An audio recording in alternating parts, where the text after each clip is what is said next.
More than 160 years ago, everyone was doing everything they could to reach this place in the Northern Rockies. Today, there's still a big rush at the high point of summer, but it's about mining memories, music, and stories, not minerals. That story next on Bragg About Montana. I'm Dennis Bragg in Glacier National Park.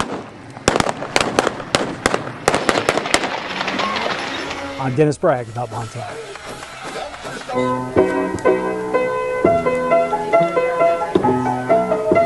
Although Bannack is Montana's first boomtown, its influence during the early 1860s was brief, growing to 5,000 anxious miners and others just months after gold was discovered on Grasshopper Creek in 1862. Its place in history was secured when it served as Montana's first territorial capital, only to be eclipsed by the richer strikes to follow in Virginia City and then Helena.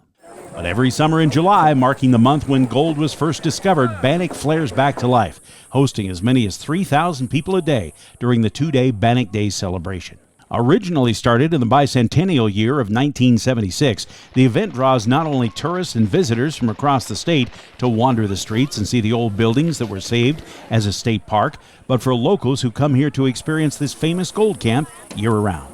I love history. I love Montana history, and this area has so much history in it that there's the Bannack Days and there's other days that we can come here to experience the history. I love talking with people, and I have friends that actually have gone to school here, and I just like the atmosphere. Up! Up!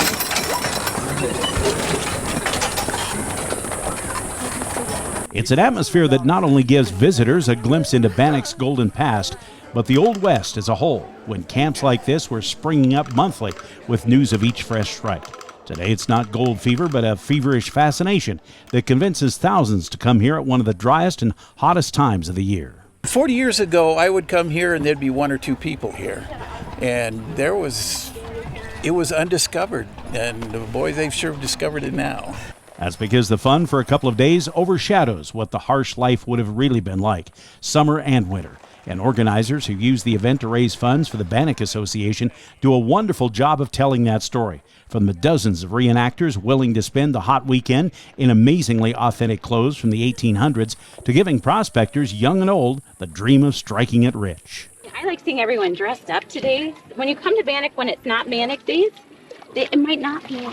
People might not be dressed up. So it's very special. If you want some shade, you can hang out in the old saloon and maybe catch a card game, as long as you promise not to shoot the piano player.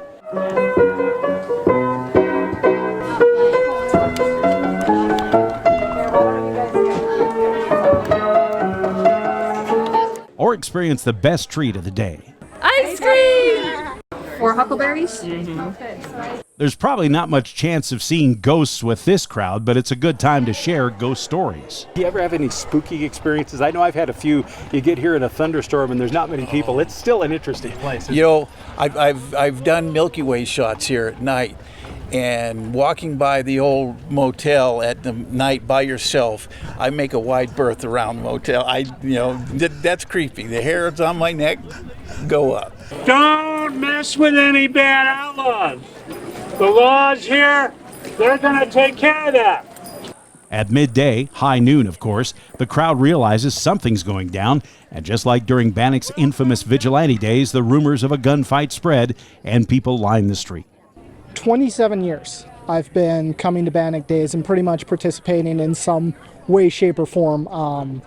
Just a little kid running around, helping out here and there with it, and then just moved into doing reenactments. I started with a group called the Second Cav Association for a while and doing living history just around the state. We do Bannack Days, we've done Wild West Fest in Helena.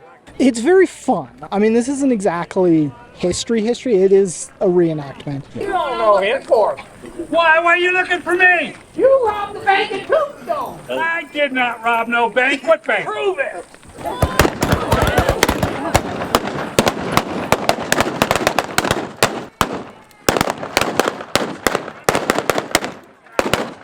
Most of it's actually improv. Like, we have kind of a little script that will follow. Like, okay, this is kind of the scenario we're going with. There was one time, one gal, she was so scary looking, she didn't have to have hardly makeup on. She'd stand there, and people just go like, you know. Any tips for would-be gunfighters out there that, you know, is it always the steely eye looking, staring the guy down? What's the real tip here? So like for an actual gunfighter, courage. And courage isn't necessarily just without fear, it's not letting fear dictate your actions. We're in front of the old Hotel Mead, which of course is the place where all the ghost stories really start. And the band is playing some great music up here. Let's go up here and take a listen for a second.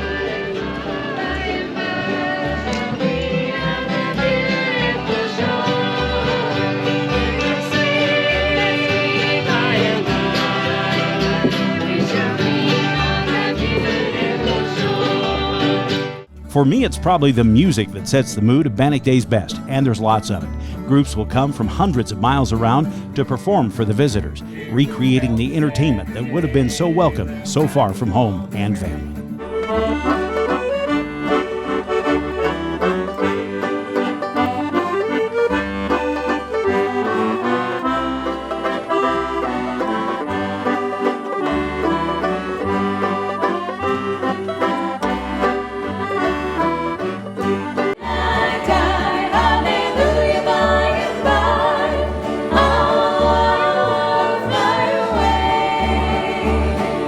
The park cars all are empty, and the sun shines every day. On the birds and the bees, the cigarette trees, the lemonade springs, the bluebird sings, and the big rock candy mountain.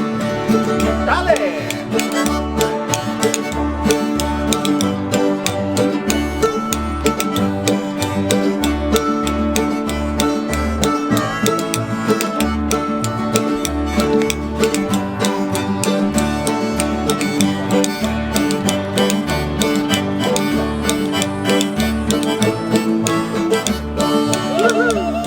In a big rock candy mountain, all the jails are made of tin, and you can walk right out again as soon as you are in.